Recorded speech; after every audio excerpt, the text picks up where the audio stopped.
উনজিলা ইলাইকা, তোমাদের প্রতি যে আমি কিতাব নাজিল করেছি, এই কিতাব অনুযায়ী তোমরা যারা চলতেছো তোমরাই কামিয়াব। কোন সুবহানাল্লাহ।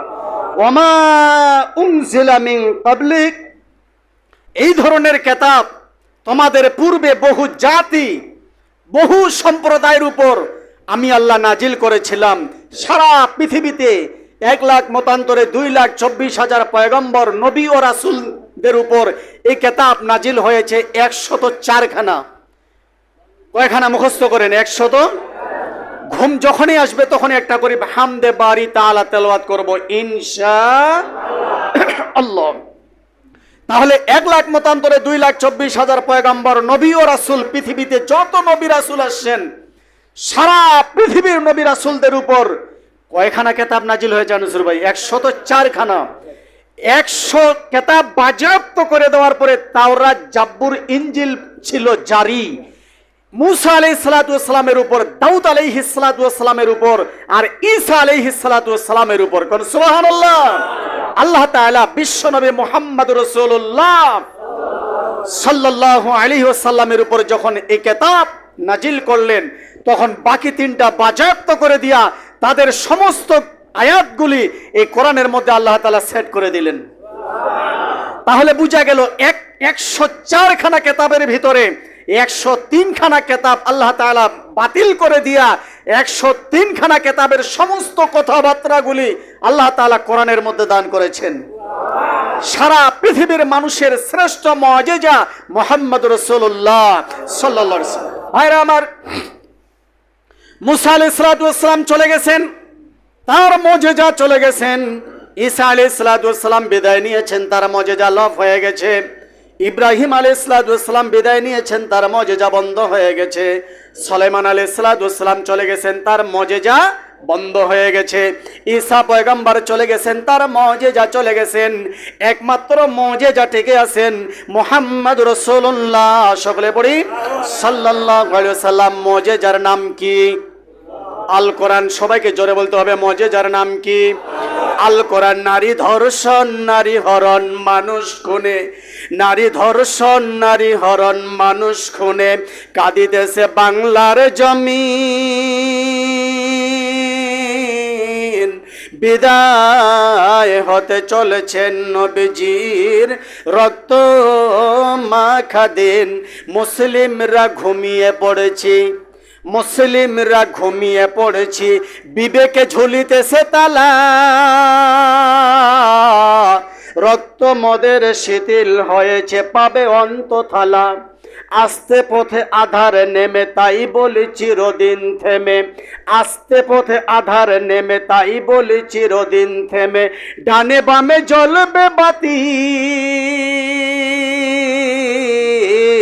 হয়তো বাতি চলবে না, তাই বলে নিরুর মতো বসে থাকা চলবে না। মুসলিম আমি সংগ্রামী, আমি মুসলিম আমি সংগ্রামী, আমি চিরনরবীর। মুসলমান যদি দাবি করো, চিৎকার করে বলো লিল্লাহে তাকবীর। আরো জোরে বলো লিল্লাহে তাকবীর। ওয়া মা উনজিলা মিন ক্বাবলিক, তোমাদের উপর আমি কিতাব নাজিল করেছি এবং তোমাদের পূর্বে যে জাতি সম্প্রদায় আসছিল তাদের উপর এই কিতাব আমি আল্লাহ নাজিল করেছি। অতএব কি করো?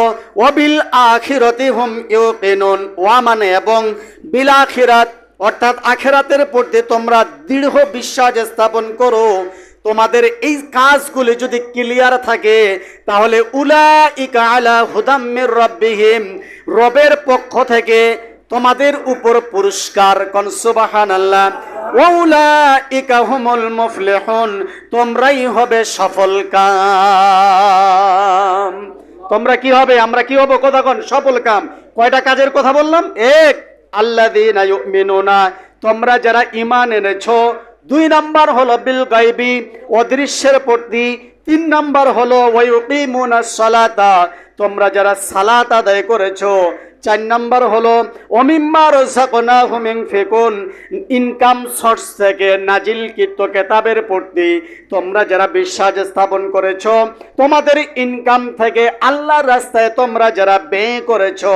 নাম্বার 5 হলো ওয়াল্লাযীনা ইউমিনুনা, তোমাদের ভিতরে তোমরা যারা ঈমান এনেছো বিমা উনজিলা ইলাইকা, নাজিলকৃত কিতাবের উপর, ওয়া মা উনজিলা মিন ক্বাবলিক, এবং তোমাদের পূর্বে বহু জাতি সম্প্রদায়ের উপর আমি আল্লাহ এই কিতাব নাজিল করেছি। ওয়াবিল আখিরাতি হুম ইউকিনুন, এবং দৃঢ় বিশ্বাস স্থাপন করেছো আখিরাতের প্রতি আমার আল্লাহর পক্ষ থেকে। এবার সফলতার কাম তোমাদের উপরে চলে আসলো। কোন সুবহানাল্লাহ।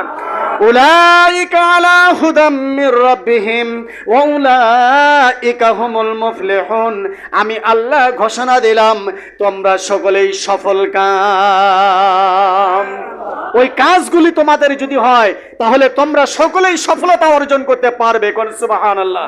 ভাইরা আমার, সফলতার কথা বলতে যাই একটু সামনে আগাই। মুসা আলাইহিস সালাতু ওয়াস সালাম রাস্তা দিয়ে হেঁটে যাচ্ছেন, একজন পথিক রাস্তার মধ্যে দাঁড়িয়ে আছেন। মুসাকে ডাক দিলেন, ভাই মুসা তুমি যাচ্ছ কোথায়? বলছে তুর পাহাড়ে। আল্লাহ রাব্বুল আলামিন বলছেন, মুসা তুমি যখন যাচ্ছ আল্লাহর দরবারে তাহলে আমার কিছু কথা বলো। হে মুসা, আমার কথা তুমি বলে দাও। যে কি কথা? যে আল্লাহর শুকরিয়া আদায় করলে কি লাভ।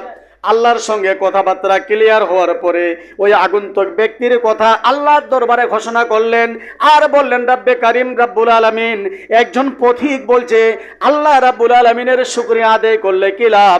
এবার আল্লাহ তাআলা মুসাকে ডাক দিয়ে বলছে, মুসা ওই আগন্তুক, যে আগন্তুক বলছে আল্লাহর শুকরিয়া আদায় করলে কি লাভ, হে মুসা ওই ব্যক্তিকে যাইয়া বলো, কেউ যদি আমার প্রতি শুকরিয়া আদায় করে তার জিম্মাদার আমি আল্লাহ স্বয়ং নিয়া নাই।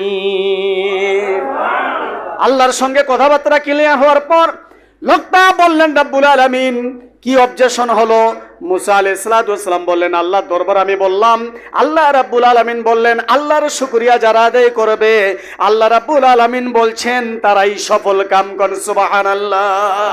তারাই সফল কাম যারা আল্লাহর উপর বিশ্বাস স্থাপন করেছে। আল্লাহ রাব্বুল আলামিন বলেন, উলাইকা আলা হুদাম মির রাব্বিহিম, রবের পক্ষ থেকে তোমাদের উপর আসলো সুসংবাদ। ওয়া উলাইকা হুমুল মুফলিহুন, তোমরা সকলেই সফল কাম। কোন সুবহানাল্লাহ। এবার আসেন, ইন্না নিশ্চয়ই, আল্লাযীনা যারা কাফারু অস্বীকার করেছে আল্লাহ রাব্বুল আলামিনকে।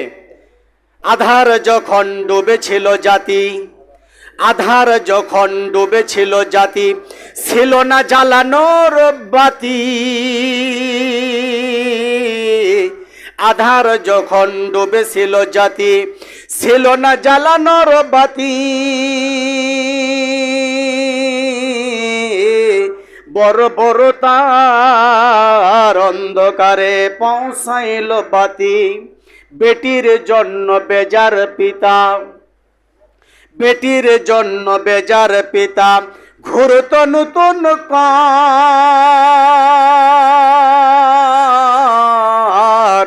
কন্যা সন্তান জন্ম নিলে মাথা কাঁপিত অন্তর।